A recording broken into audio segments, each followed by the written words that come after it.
Well, good morning, everybody. It is 8:28, I believe. Yes, it is 8:28. Sorry if I look very tired. Kind of just woke up about 6 o'clock. I know it's Sunday, and I guess I'm going to second service, hopefully still. I have a question for a lot of couples out there. You know what? This is questions for couples subject on today. That,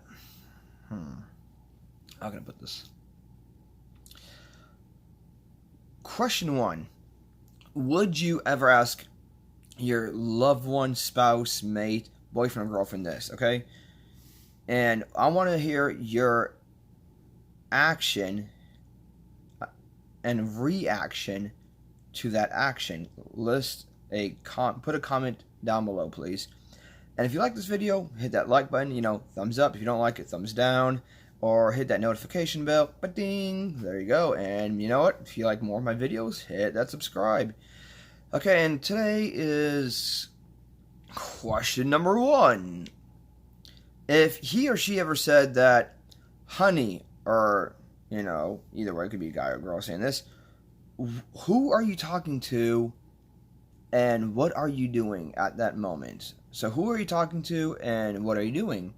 And that is the action, and here is a reaction for a negative and positive way. That it is reaction negative. It is none of your fucking business. Would you ever say that to your loved one, your spouse, your boyfriend, or your girlfriend? It is none of your fucking business. And that's the negative side of answering that, okay? Positive way of answering that question is, oh, yeah, honey, or hun, or whatever, how you want to, say it to your spouse or mate. I'm talking to etc., etc. I am doing this at that moment, at that given time, okay? Now, if those two questions ever were asked at any time of the day, here's another reaction to that action. One, would you get mad? Two, same thing, would you get salty about it? Or three, you wouldn't get mad, you could stay calm, mild, and, don't, just tell the truth, I feel like if you tell the truth in a relationship, honestly, you build a better foundation on trust. So, that's my opinion. And, yeah, because I'm just asking all this kind of stuff is because I've been getting a lot of questions lately, and I've been thinking about this myself lately, so, yeah. Yeah, this is the first time I've ever done a recording of myself on a subject like this, so yeah. Here's another one. How can I put this easy? Yeah. Yeah, so would you ever, tell your spouse, mate, girlfriend, boyfriend that you're trying to be with them, but you're not in love with them? Does that make sense? How can you try to be with somebody, but if you're not in love with somebody? I don't know. If you have an answer to that, good luck. I've talked to a lot of couples. I've heard advice from a lot of couples. Yeah, that one's so questionable. So, yeah. Here's actually some good advice for, any couple. Yesterday was the past. Today is a present with spending time with him or her. So it's like when he or she is still in bed, you're making your coffee or tea, whatever you prefer in the morning. Me, I'm a coffee dude. I love my coffee. Oh my God. I talk about coffee on like half the streams I am on, especially on my PlayStation Network. Yeah, so, I don't know. Like I was saying is, yesterday was a past, today's a present. So waking up to that person, enjoying their company is a present. And tomorrow you can have a bright future with them. So don't ever think about the negative things that happened yesterday, which is a past, okay? Only think about the positive things that happened with him or her yesterday, not the negative. You know why? When you think about negativity and what happened yesterday, you have no present with them. You know why? There's nothing to be opened. There's no subject to be open. When you dwell on the negativity of the past, you have nothing of a present to be open.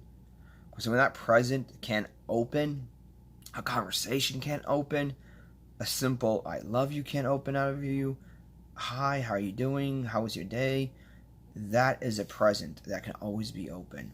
And then tomorrow is such a bright future for him or her, with him or her. It's amazing.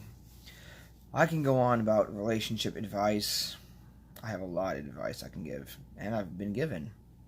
Good and bad, but I will never give the bad. And you know what? I think that relationships should always, if you can't talk to that person, then do this, like my pastor said, okay? Wait every, Friday, Saturday, whatever you both prefer. You don't have to talk every day about a subject. Why don't you do it every week? Wait a Monday to a Friday, or a Monday to Saturday, because maybe Saturdays you both have off, or he or she has got off, and you can take some time to talk. Wait a week, talk about what you guys have been doing, a subject that you want to talk about. It needs to get out of the way. It's something good, not bad. Even if it's something bad, just talk about it later on in the week. Just do that, and it would help get more conversation out. But as well, what you should do? Well, like my pastor said, here's another good piece of advice. Write down on a piece of paper. You don't have to, but, it's a challenge. If you want to take this challenge, if you're up for the challenge, okay? It's nothing bad. It's good. Take a piece of paper and write down your perfect loved one, Who are you looking for, And you can give it to your mate, see if any of it matches him, or her quality, personality, and all that, And you know what? That's a good challenge. And another piece of advice, like a lot of people told me too, my pastors have told me, and a lot of friends have told me, and some, random people. If he or she, your boyfriend or girlfriend, your husband or wife, cannot appreciate the bread you bring to the table. Not talking about money. It's metaphorically, okay? It's a figure of speech. If he or she cannot appreciate the bread you bring to the table, you have issues in your relationship. And you know what? In relationships, communication is the number one key on a healthy relationship. And being honest, being there for them. There's so many things that it can be talked about on this video. It's crazy. So please leave your comments below. And if I don't get back by today, it'll be later tonight or tomorrow. I promise you that. If not, I'm busy this week. I'm going to be moving like crazy. So just let you know if anybody of my PlayStation friends watch this. Yeah, so all I can say is, what is your opinion about a controlled relationship, on somebody being controlling in your relationship? Guy-wise, lady-wise, what is your opinion on he or she is being controlling to you on your relationship? You know what I think controlling is? My personal opinion on controlling is, if Rick is bowling, okay? And you know what?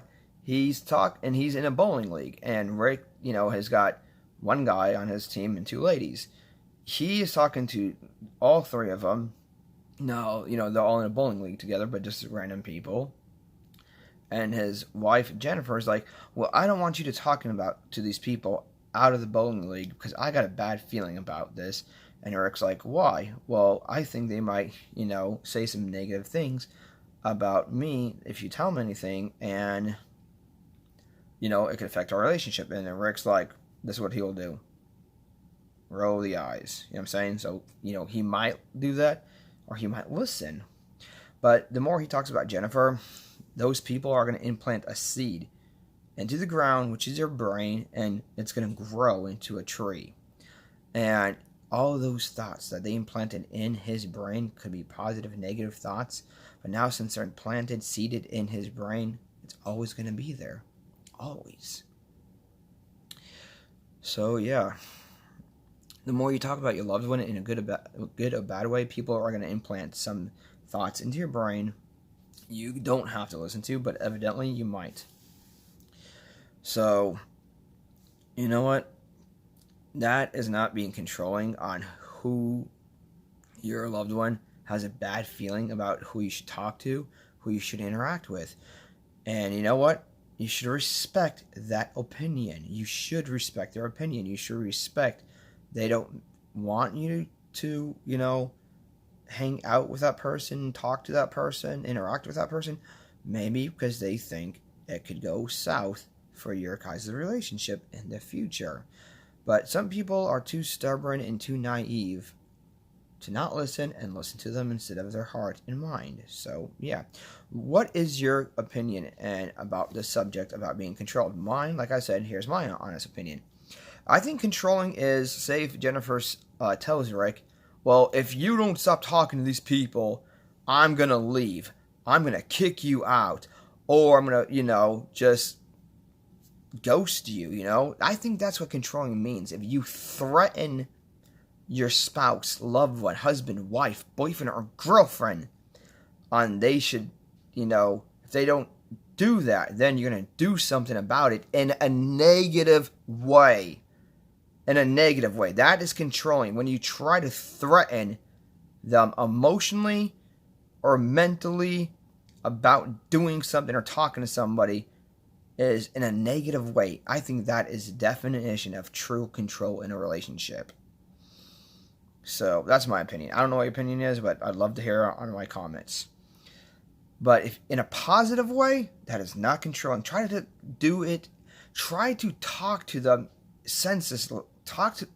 Try to talk to your loved ones, mates, boyfriend, husbands, girlfriends, lovers. Talk to them in a positive way, so then you can think. So they can think outside the box. You know why? You can't put a seed in a box. It can't grow. There's no growth for that seed that was implanted in their mind. So when they think outside the box and what you tell them in a positive impact, they can honestly see it in a different way. All right, until next time, everybody, have a good day, and have a good day at church, and I might be on later for PlayStation. If I am, catch you then. Bye.